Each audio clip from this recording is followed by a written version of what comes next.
Do you think Elon is crazy? I think he's crazy. I mean, all of these phones, he asks a question and then you respond, yes, of course. I think he's crazy. You agree with me. So he will now use everything to paint Elon as the bad guy. I'm Joanna Coles, Chief Content Officer of The Daily Beast, and you are lying in the bath to walking your dog to ironing your clothes to or possibly cooking scrambled eggs to The Daily Beast podcast. I am here with none other than Michael Wolff today, and we are recording this on the morning after the Senate approved the big, beautiful bill and sent it back to the House of Representatives for their comments, all to be done before the July the 4th holiday. So we have no time to waste. And of course, Michael's favourite person is back in the ring with Donald Trump. All right, Michael Wolff is in the house. I am so excited. I'm also a little overwhelmed because we haven't spoken for, I want to say, 6 days, since which the world has turned. We've gone in and out of the beautiful bill, and they're back. Your favourite person is back. Say those 2 words to me. 3 words. Elon is back. Elon is back. Elon. I thought you were going to elide them and just say Elon's back or he's back. I should have. Good editing. You can't. Yeah, exactly. Thank you. So, but let's remind everybody, because we have to. Although this happened just days ago, right? It's necessary to remind, I think, everybody that Elon just recently was a whipped dog. Trump had cast him out, and Elon seemed to have been groveling back. Elon seemed to be saying, yeah, I get it. You know, this is Trump and you can't go against it. Right. And he regretted the emails that he sent. He deleted the one about Epstein, which was the triggering email to the White House. But as you've said, and I'm going to edit, he's back. No, and I think he's back in a really threatening way. Oh, my goodness. Do tell. Well, you know, I mean, he is saying, I'm going to start a third party. And the media response seems to be, well, it's very hard to start a third party. That's not the point. The point is that in both the House and the Senate, Trump's majorities are incredibly precarious. So, you know, $300 million here, $300 million there, certainly can make a difference. So it's a majority of 3 in both the Senate and the Congress, I think. And this is because Elon doesn't believe in the big, beautiful bill. He thinks it will add to the massive deficit that America is already dealing with, and it completely undermines what he was doing in Doge, which was to cut government spending. Yeah, and let's remember, in the contrast, and there are many contrasts between Donald Trump and Elon Musk. Elon Musk is fundamentally a manager, a great manager. I mean, possibly a genius manager. And so what we have in this big, beautiful bill is non-management, anti-management. We can just do whatever we want. Pay no mind to what this is going to cost. And, you know, I mean, from the Trump point of view, this is really, let's pass this bill to show that I can pass this bill. Right. So, and it hasn't really even mattered to Trump that the bill has changed significantly, both for better or worse, depending upon who you are. But it's for Trump, this is going to pass. It's going to pass because I have to have it pass because that is the proof of my dominance. Right, and Trump is pushing it forward because it's momentum driven by the force of his personality. As you're always saying, administration of one. But what's interesting about the Elon of it all is that Elon is truly an interesting match for Donald Trump. And amazingly, I mean, again, you couldn't make this up. Christopher Nolan couldn't come up with this. They both have their own social media platforms. And though you're always saying Truth Social media platform of one, nevertheless, it allows him to amplify his message, Donald Trump, obviously, and then Elon ketamine fueled or not. There's some debate about that. And X, I got to say, has kind of become a platform of one. True, but we're all paying attention to both of them. Yeah, no. I think we do, but they are, I mean, social media platforms, as we once conceived them, were the voices of multitudes, and now very clearly. Certainly Truth Social, because literally it is a ghost town except for Donald Trump. Right. But then also X, or formerly Twitter, which Elon owns lock, stock, and barrel and dictates completely. Its message is the message that he wants. What I find fascinating is the way they're both going at it. The fact that Elon appeared to be a whip dog. By the way, just to throw in there, last time we were here, we were talking about Iran and had the nuclear facilities, as you say, been obliterated. And here we are talking about something completely different because the story is rattled on. Iran, what Iran? Yeah, exactly. And who remembers the parade? Who remembers the tariffs? But what we have here is Elon saying that he is restraining himself. But now the bill is being tossed back to the House. When does he decide whether or not he's going to create this third party, do you think? Well, I think probably if the bill passes. I mean, I don't know. Which looks likely to do. Yeah, it does look. I mean, Trump will. It does, because it doesn't matter what's in the bill. Trump will make any compromise or approve any compromise just so long as there is a bill. He'll buy anyone off. As we saw in the with Lisa Murkowski in Alaska. In the Senate. So he'll get that. But even were that bill to fail, I think Elon is pissed. I think it's a blood score now. I think on the part of both of them. I know I was tracking some Trump phone calls on Monday night, and it's sort of worth explaining here that over a long period of time, I've gotten to know and cultivated a lot of people who Trump regularly speaks to. These are some of these people I've known well before Trump, and the interesting, Trump speaks to them, and then they speak to other people. They literally, you can see them. Trump calls, and then they get on the phone, and you'll never guess what he said. So I mean, this is part of how this administration works with its, you could call it ultimate accessibility. Right. Or weird transparency, actually. Yeah, no. And Trump, whoever he calls, he says the same thing to everybody. So you know exactly what is on his mind. And the people he calls, they play their part. They agree with him because you don't even have to, you just listen and go, but then they call because it's always so mind-boggling.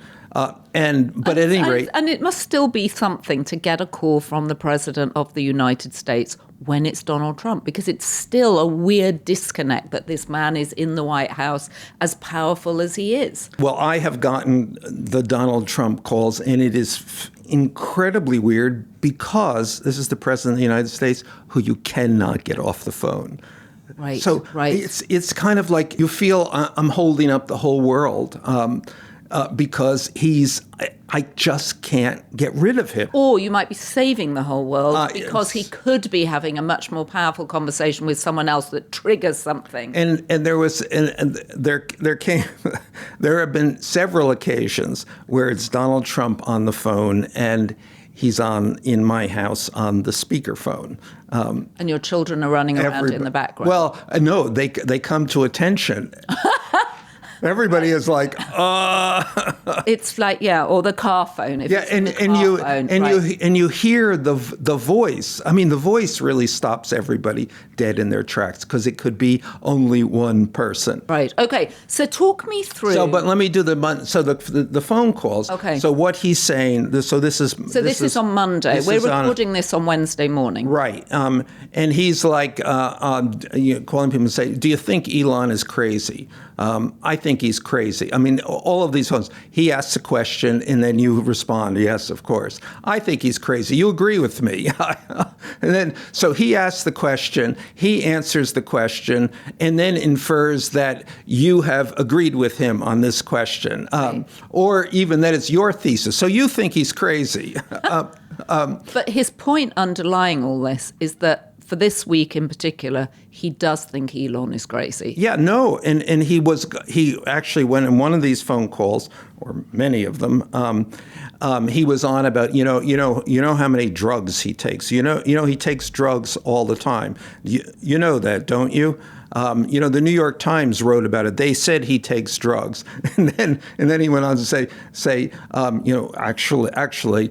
We dropped a dime to the New York Times on Elon for on Elon's drug taking. He says that to people? So they were the source of the story in the New York Times about Elon's Well, we have no idea. He is just claiming credit for that now. Right, because he senses... Right, he wants to be behind that particular narrative. Well, he wants to be behind everything, and that's a helpful narrative to him. Right. And it kind of then he went on to say we investigated him.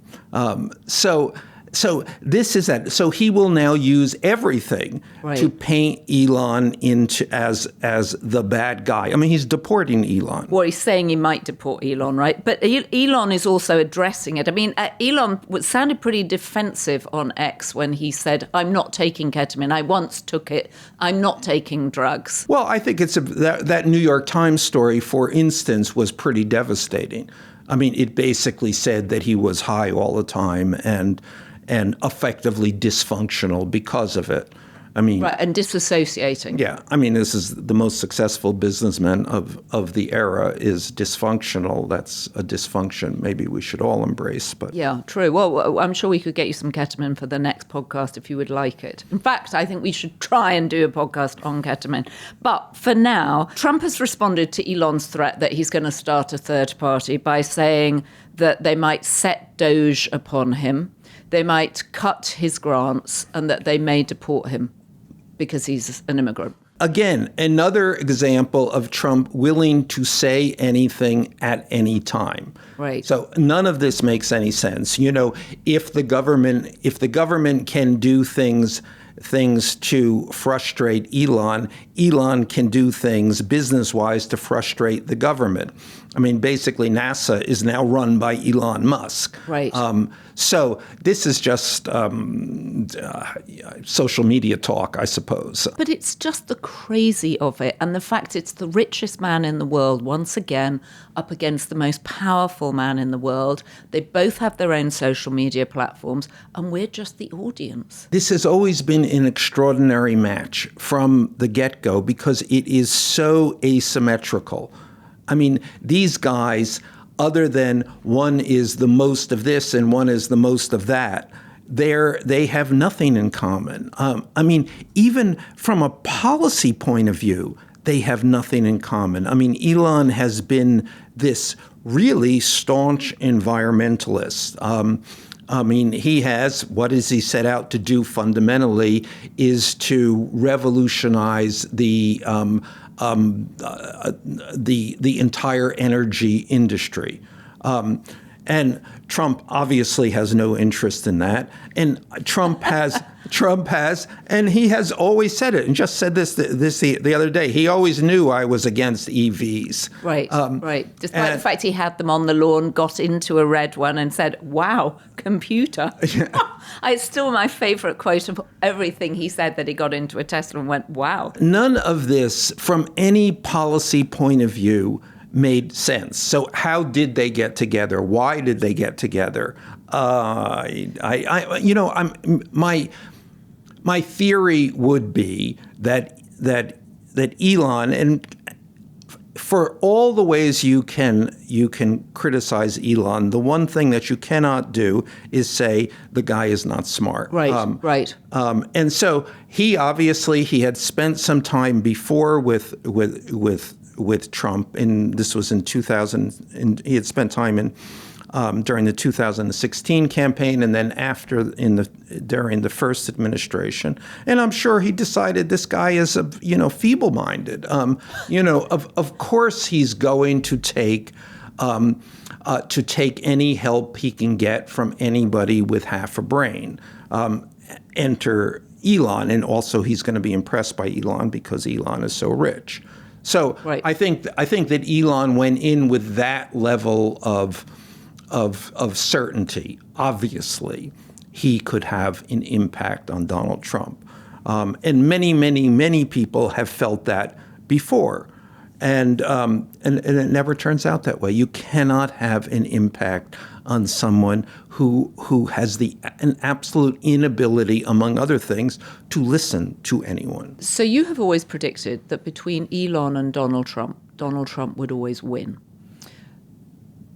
Do you still think that? Do you think that Elon actually has the smarts to outwit Donald Trump and cause him really grave damage now that, as you say, this is a blood score? Well, let me add another corollary to that. Donald Trump is self-destructive. So when Donald Trump loses, which is often, I mean, he lost. Yeah, it's frequently, right? Lost frequently. the presidency. Right. It is usually because of things that he has done. So right now he has just set himself up with this big, beautiful bill to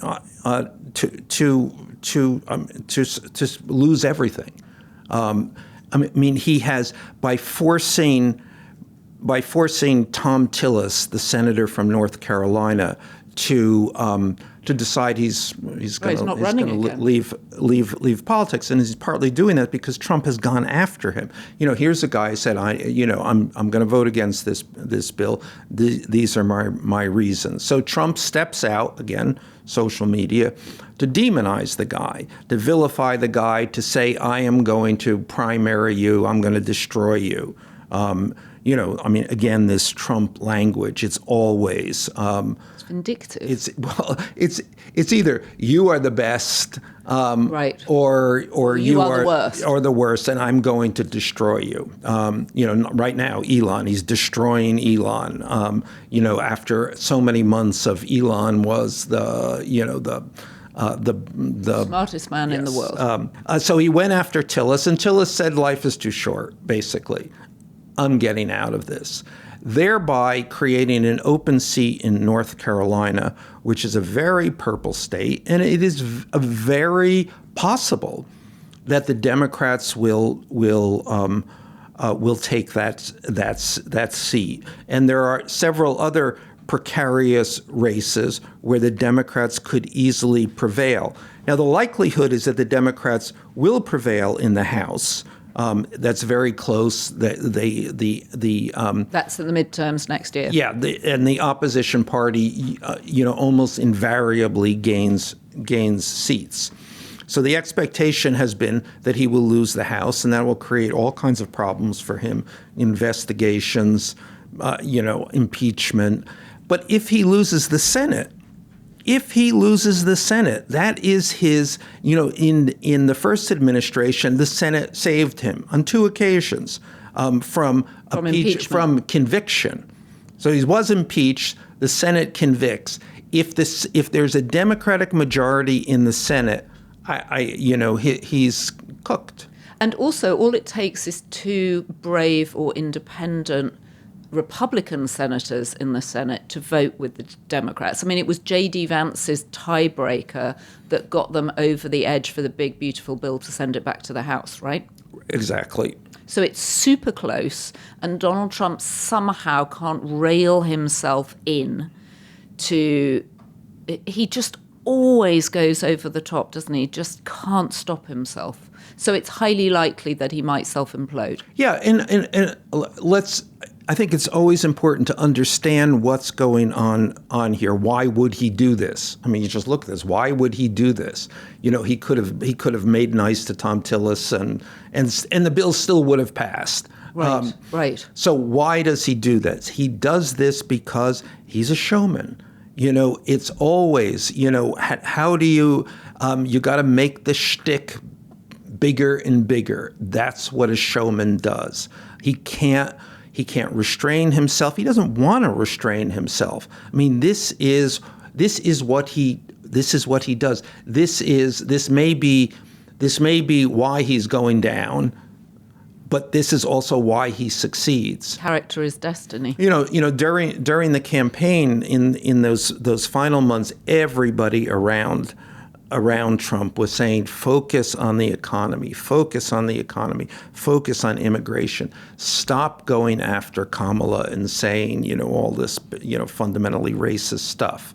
Right, he didn't even realize she was black. Yeah. When did it happen that she was black?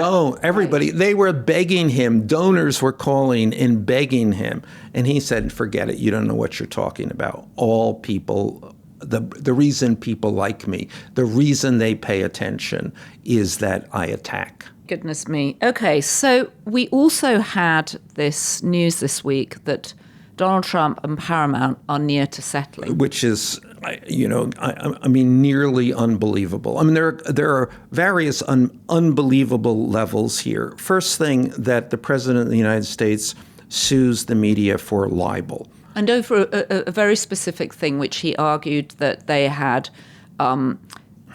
edited Kamala Harris in an interview on Israel, that they had used a different clip in the trailer for the 60 Minutes interview than they actually used in the interview, and they had somehow helped her, which makes no sense because she lost the election. On top of which, all news shows do this all of the time. That is just business as usual. And why shouldn't you be able to do that? It's your news show.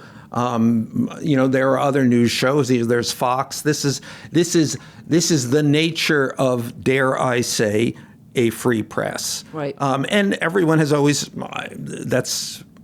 Presidents understand this, and there's also a fundamental premise that presidents can't be libeled. It just doesn't happen. They're public figures. This again part of what we understand to be the workings of a free press. You take it. Well, and as we know, 60 Minutes is owned by CBS's flagship news and current affairs program. It's owned by Paramount. Paramount is in the middle of a merger deal with Skydance, and Donald Trump has the ability, with Brendan Carr, chairman of the FCC, to disrupt this. And this was the same circumstance with ABC, when ABC settled because George Stephanopoulos had said something that in an interview with Nancy Mace. Yes, that Trump decided was libelous to him, and then they settled for $15 million. Paramount was now settling for $16 million. And let us point out, this money, these settlements go to Donald Trump. Doesn't go to the United States government. It doesn't go to the Treasury. It goes to Donald Trump. Does it go into his library fund? Well, he says it's going to his library fund, which I imagine just to be full of copies of The Art of the Deal and nothing else. But just think about what an incredible money-making racket this is. I'm the president of the United States, so I'm going to sue you for libel. And because I'm the president of the United States and can screw you with your business in so many ways, right, you're going to settle with me. So I don't screw you in so many ways, and I'm going to pocket the dough.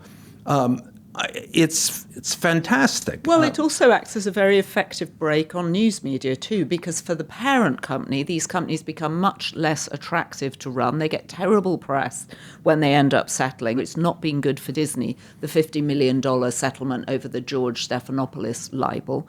And it makes companies much less likely to support independent media. No, and I think it's actually, you can read a broader trend here, which is that these companies, these entertainment companies, do not want to be in the news business. Right. The news business is a legacy business for them. Remember, these networks have merged. They're all the function of 100, even more mergers than that. They've gotten these companies. Do they really want these companies? These news companies. Warner Brothers Discovery, for instance, is now spinning off its all of its cable properties, including CNN. And Comcast is spinning off Spinco, which has got MSNBC. Exactly. And, the Roberts have always, been hitting their heads against MSNBC. Why do we have this? Well, and Donald Trump is always going after Brian Roberts and saying he's a super weak guy. So Brian Roberts is now suddenly the target, which is not a great place for any CEO to want to be. Yeah, and why would you? You're not really interested in news. You have no interest in news. This is a diversified entertainment company. Right. News is just part of it, but it turns out it's the most volatile part of it in terms of the president. Right. So they don't want to be in the news business, and on top of that, the news business is hardly the news business anymore. It's these products. Let's call them that, because that's what the executives in these companies, our news product.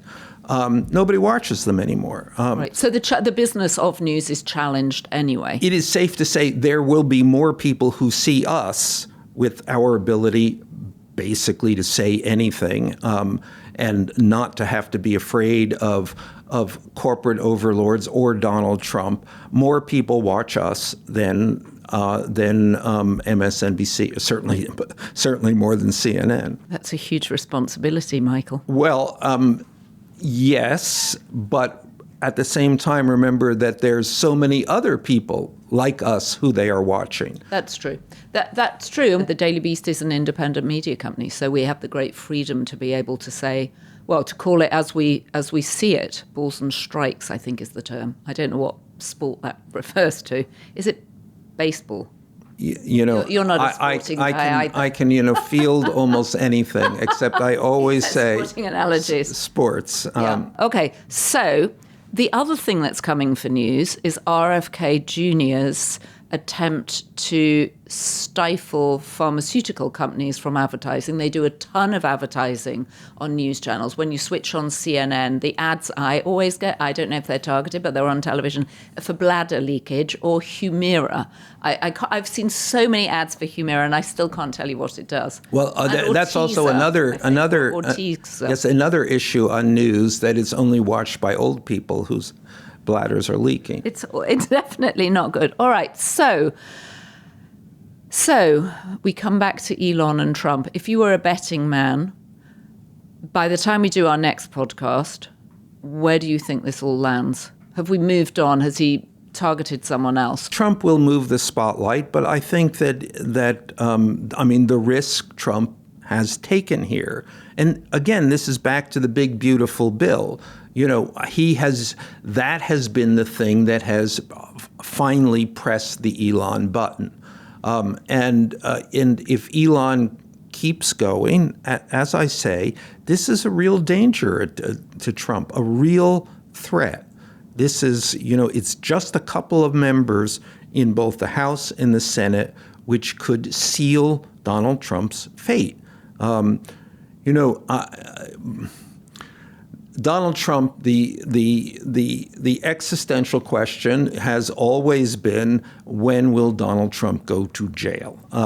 And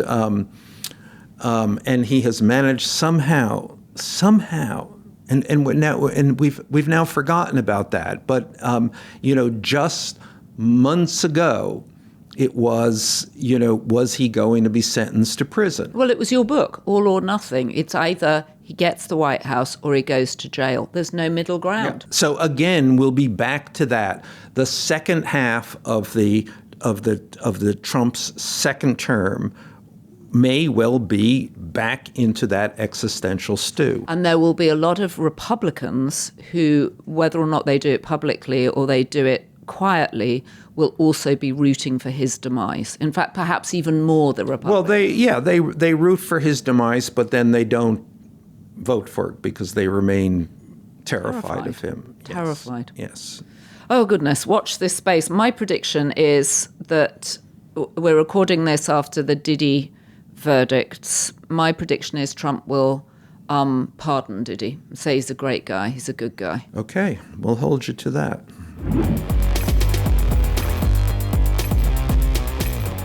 Well, I'm not sure we anticipated Elon Musk being back so thoroughly on the stage, but here he is. And I just can't wait to see how it's all going to unfold over the next couple of months. Big thanks to Michael Wolff for joining us. And don't forget to leave your comments on our YouTube page. I've noticed, because I've been doing my homework, that actually per percentage of viewers, we have one of the highest percentages of comments, and they're all intelligent. I keep saying I love the threads. We read them all, and they're very helpful to think about how we think of what conversations to have next. Anyway, don't forget to be Beast. Subscribe to The Daily Beast just by going to our website, dailybeast.com. And this podcast was produced by Devon Rogerino, Anna von Ursen, and it was edited by Jesse Millward.